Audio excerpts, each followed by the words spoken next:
AFP Séoul. La Corée du Sud a proposé au Nord de faire défiler ensemble les deux délégations lors de la cérémonie d'ouverture des Jeux olympiques de Pyeongchang ainsi que d'aligner une équipe féminine unie dans le tournoi de hockey sur glace, a annoncé vendredi un ministre sud-coréen.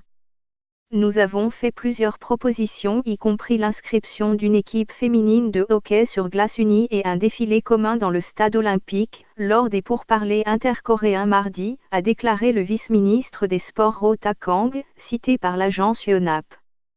Mais même s'il n'y a qu'une équipe, nous nous assurerons que cela ne se fait pas au détriment des joueuses sud-coréennes, a-t-il précisé. Selon Yonhap, la Corée du Sud a ainsi demandé au Comité international olympique,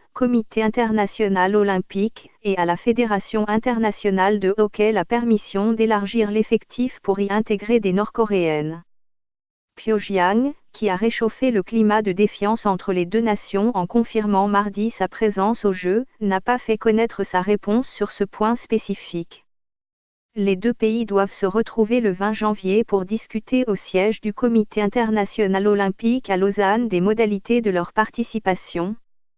Un défilé commun aux deux délégations aurait une portée retentissante en pleine trêve olympique, alors que les Jeux 2018 seront ouverts le 9 février à environ 80 km de la frontière avec le Nord.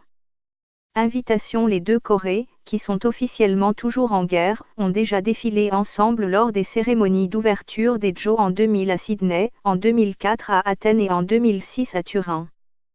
Elles n'ont jamais fourni d'équipe commune lors de Jeux internationaux pluridisciplinaires, mais ont en revanche formé une sélection avec des sportifs des deux pays en 1991 lors des championnats du monde de tennis de table et l'an passé lors des championnats du monde de football dans les catégories de jeunes.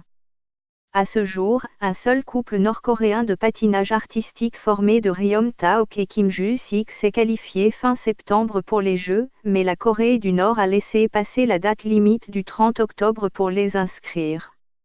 Le Comité international olympique a toutefois laissé entendre qu'il pourrait distribuer des invitations.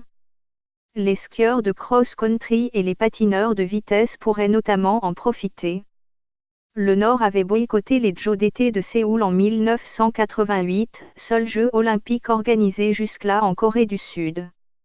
Des représentants sud- et nord-coréens se sont rencontrés mardi pour la première fois depuis décembre 2015 lors d'une réunion au cours de laquelle la Corée du Nord a accepté d'envoyer au Sud une délégation pour les Jeux olympiques d'hiver qui se tiendront à Pyeongchang du 9 au 25 février.